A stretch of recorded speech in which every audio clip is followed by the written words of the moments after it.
Oh, hey, we're live. This is Monica from Huckleberry Mountain Botanicals. I'm here with Lindy, my daughter. We are going to do one body product, but I'm wearing my, these gloves are great. They just don't fit me awesome. So Lindy's probably gonna do the majority of the garbling. But since I have some nettle coming up, I really wanted to make a nettle pesto this morning. And I'm hoping that you guys will be able to have access to nettle as well. If you don't, our favorite is dandelion. A dandelion, we make it all summer long. Hi, Miranda. So if you don't have nettle growing around you, I know you have dandelion. Make sure it's clean. Make sure that you don't, it's not sprayed. And if you are spraying your lawn to get rid of dandelion, stop now. Don't poison all your good weeds that you could be eating that are so nutritious. So, I'm going to tell you this really funny because I went down a couple days ago. I went down and looked at my nettle patch and I saw that some really good dandelion was growing down there. So my plan today was to go down and grab some nettle and grab the really good dandelion. Well, my dog Bandit wanted to come with me down there. That's fine.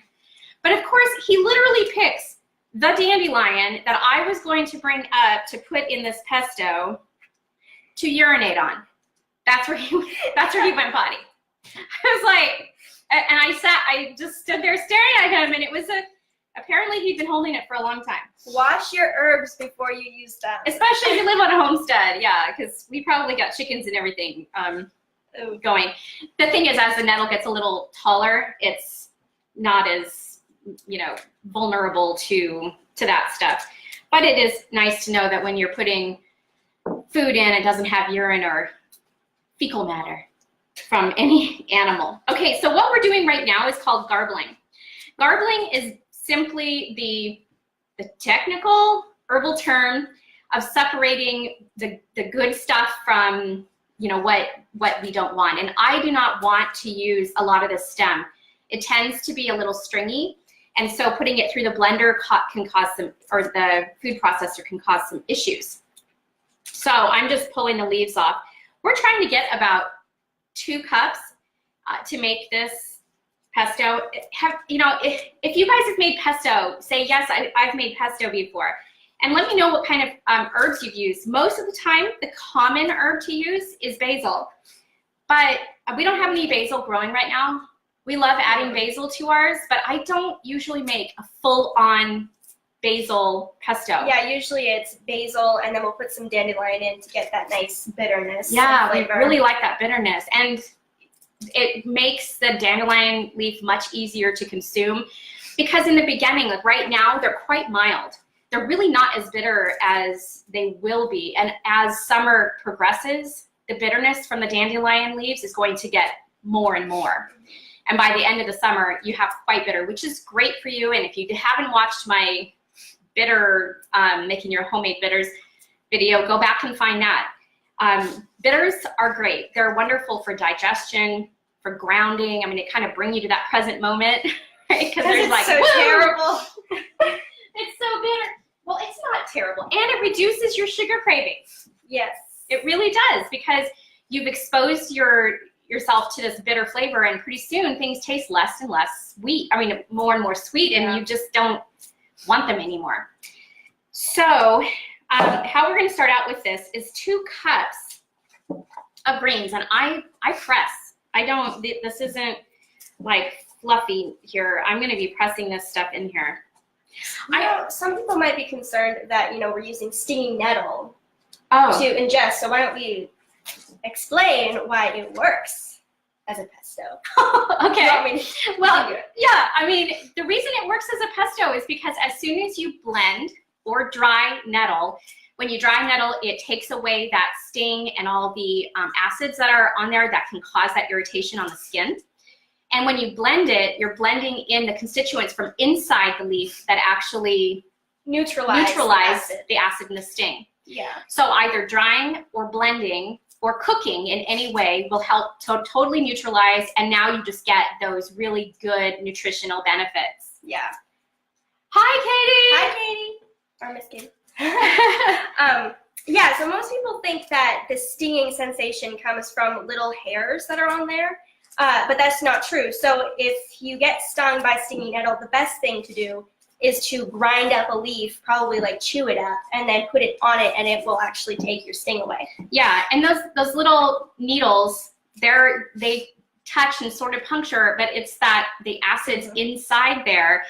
And there's actually several acids that create that sting, and not only the sting, but I believe it's histamine is also in there, and so it just sort of spreads and irritates the skin, and it can last for a long time. There was an interesting study done on it about what different things were not only causing the irritation and the inflammation, but the prolonged irritation. If you've ever gotten stung by stinging nettle, you know what I mean.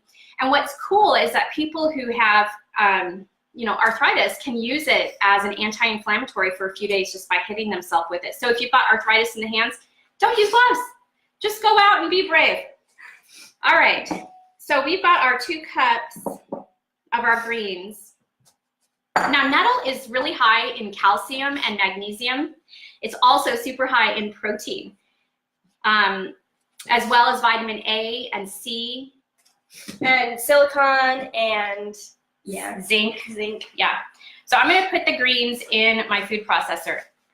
If you don't have one, you can always use a blender, but it is easier to use a food processor. And okay, so once we get the greens in there, and everything except for the cheese and the oil. I am using extra garlic because I love garlic. Yes. I think what did I call for? I called for 4 cloves, but I'm putting in 8. So you guys decide how many cloves you want in yours. Okay, I'm not going to put the oil in right away because I want to drizzle that. There are some recipes out there that tell you to put in quite a bit of oil, and I've discovered that if you put it all in at one time, sometimes it's just too oily and then it's difficult to reduce that. So it's easier to do a slow drizzle and just stop where you like it. We are using pine nuts because we happen to have them. But if you don't, what else can they use? You can use walnuts or almonds. Yeah, and the almonds, you need to either roast them or do what we do, soak them. And then dehydrate them. Right, and then they're ready to eat, and it breaks down much easier and faster because almonds are a little bit tougher, basically. Pine nuts are really great, but they tend to be expensive. So, and some people aren't able to find them or get them where they live.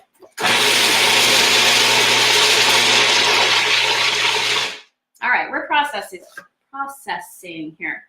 I'm gonna leave this on. Actually, one thing I forgot, my lemon. It's about a tablespoon of lemon juice. But again, recipes are suggestions. Yeah, they're suggestions, they're guides. Now, if you're new to cooking, then follow the recipe. But if, as you progress in your cooking skills, venture out, try things. One of the ways that she learned to cook better was to have some experimentation, and some of them turned out awesome. Yeah, really, and some of them turned out really bad, scary. But that's okay. It's family. They have to eat what you make, right? So, all right. So be brave. All right. So we're just gonna start sticking this in. I'm actually ending up using all of it. And I'm liking that. Yeah, it looks good. Yeah. I'm gonna get a little spatula. And if you want this recipe, go to. Is it on free content? Free content on itsacademy.huckleberrybotanicals.com. Just go to my website. We'll put the link on there, and you can get access to the recipe there. Yeah. All right. So the only thing we don't have in here now is the Parmesan cheese, and so I'm just gonna quickly blend that in. And see, I mean, seriously, there's nothing easier than this. This is so simple. It's super, super simple. And so now we have this delicious pesto, and it's super nutritious. Now, I'm not saying that basil isn't good and nutritious too. It is, but being able to use these spring greens is really awesome. The nettle not only is highly nutritious, but it's also a blood tonic, and it's very, it's a good tonic herb that you can take pretty much every day.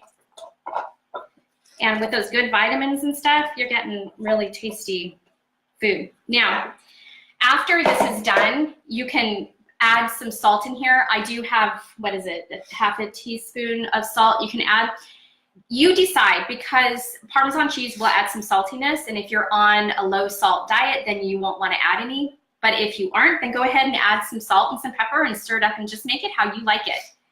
You know, again, use this recipe as sort of a guide for making your own pesto.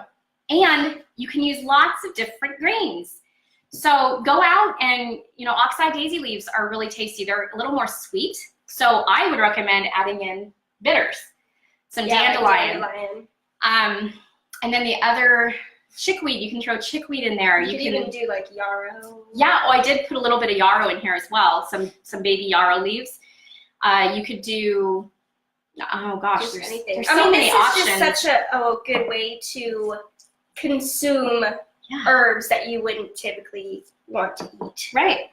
And so things like stinging nettle, it's like so easy and and it's very refreshing and very bright and green. And ours is kind of spicy because we did put that extra garlic in there.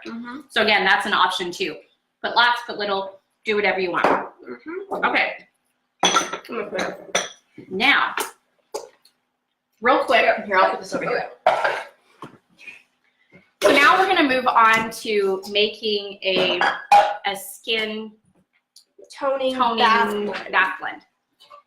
And this is super, super easy. Sometimes, you guys, I feel like bad because everything, you know, this is the thing. I want you to realize that herbs are super simple to add into your day.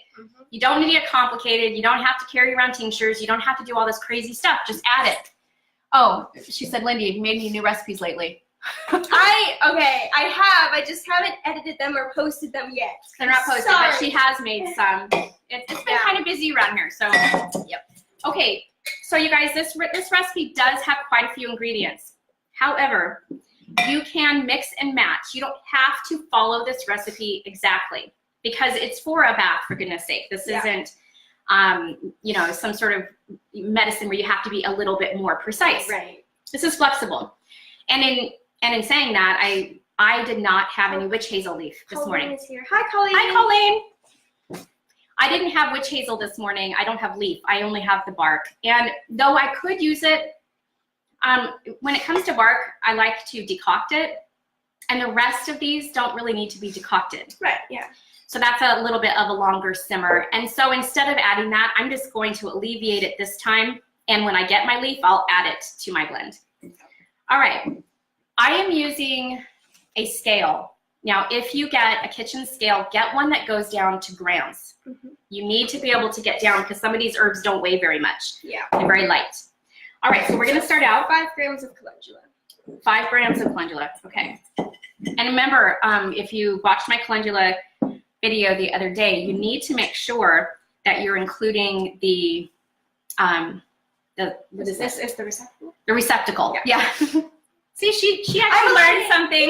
She learned something in my botany stuff at my school on Saturday. We had a lot of fun taking apart our flowers and learning all the different flower parts and stuff. It was fun. Okay, so next 1 gram of lavender. Okay, lavender. You guys, this smells so heavenly.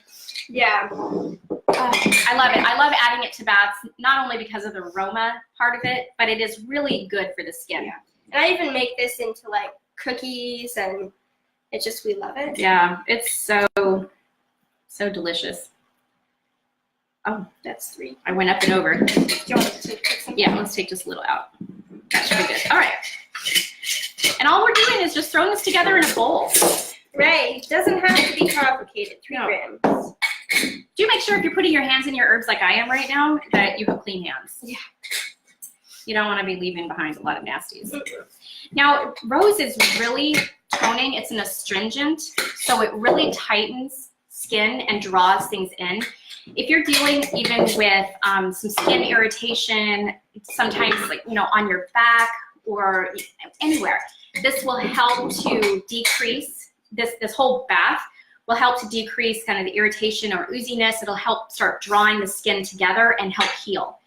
So this is perfectly good even if you have some scrape or injury or some irritation on your body.